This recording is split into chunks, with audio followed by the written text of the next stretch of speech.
SIR ಬಗ್ಗೆ ಚರ್ಚೆಗಳು ನಡೀತಾ ಇದೆ.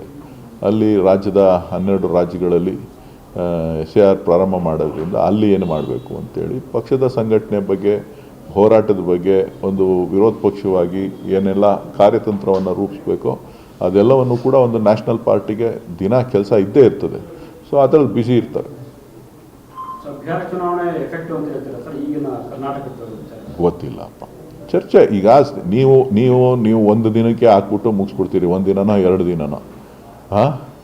ಆದರೆ ಪಕ್ಷ ಆಗಿದ್ದು, ಜವಾಬ್ದಾರಿ ಇದ್ದದ್ದು ಏನೆಂತಕ್ಕೆ ಯಾವ ರೀತಿ ಕಾರಣಗಳನ್ನು ಅನಾಲಿಸಿಸ್ ಮಾಡಬೇಕಲ್ಲ, ಅನಾಲಿಸಿಸ್ ಮಾಡಿ ಅವರು ಅದಕ್ಕೆ ಚರ್ಚೆಗಳು ಮಾಡಿ ಎಲ್ಲ ಹೋಗಿದ್ದಂಥ ಅಬ್ಸರ್ವರ್ಸು ಯಾರ್ಯಾರು ಚುನಾವಣೆಯಲ್ಲಿ ಭಾಗವಹಿಸಿದ್ರು ಅವ್ರ ಹತ್ರ ಎಲ್ಲ ಒಪಿನಿಯನ್ ಕೇಳಿ ಮುಂದಿನ ನಡೆ ಏನು ಮಾಡಬೇಕು, ಸಂಘಟನೆನ ದೃಷ್ಟಿಯಿಂದ ಎಲ್ಲಿ ಕರೆಕ್ಷನ್ಸ್ ಮಾಡ್ಕೋಬೇಕು ಅನ್ನೋದನ್ನು ಚರ್ಚೆ ಮಾಡಬೇಕಲ್ಲ.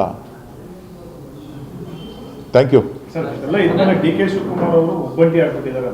ಈಗ ಡೆಲ್ಲಿಗೆ ಹೋಗ್ಬೇಕಂದ್ರೂ ಏಕಾಂಗಿಯಾಗಿ ಹೋಗ್ತಾರೆ, ಏಕಾಂಗಿಯಾಗಿ ಬರ್ತಾರೆ. ಅದೇ CM ಅವ್ರು ಹೋಗ್ಬೇಕಂದ್ರೆ ಅವ್ರ ಬಣ ಎಲ್ಲ ಹೋಗುತ್ತೆ, ಇಡೀ ಸಚಿವರ ಒಂದು ದಂಡೇ ಹೋಗುತ್ತೆ. ಏನ್ ಸರ್, ಯಾವ ರೀತಿ ಇದನ್ನ ನಾವು? DK ಶಿವಕುಮಾರ್ ಅವರ ದೆಹಲಿಯ ಸಂಪರ್ಕ 40 ವರ್ಷಗಳದು. 40 ವರ್ಷದಿಂದನೂ ಒಬ್ಬರೇ ಹೋಗ್ತಾರೆ, ಒಬ್ಬರೇ ಬರ್ತಾರೆ.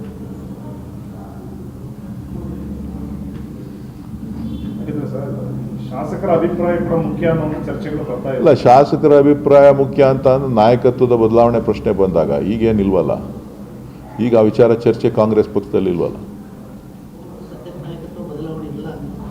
ಸದ್ಯಕ್ಕೆ ಅದರ ಬಗ್ಗೆ ಇಲ್ಲ, ಕಾದ್ ನೋಡೋಣ. ಗೊತ್ತಿಲ್ಲ ಗುರು, ನನಗೇನು ಗೊತ್ತು.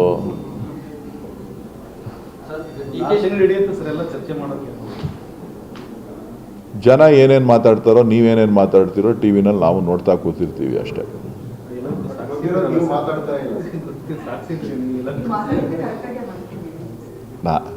ನಾನೇನು ಮಾತಾಡಲಿ, ಹೇಳ್ದ ನಾನು ಇಷ್ಟೊತ್ತು. ನೀವು ಕೇಳಿದ್ದಕ್ಕೆ ಯಾವುದಕ್ಕೂ ಇಲ್ಲ ಅಂತ ಹೇಳಲಿಲ್ಲ. ನೋ ಕಮೆಂಟ್ಸ್ ಅಂತ ಹೇಳಿ ನಾನು ನೋ ಕಮೆಂಟ್ಸ್ ಅಂದ ಯಾವುದಕ್ಕಾದ್ರೂ.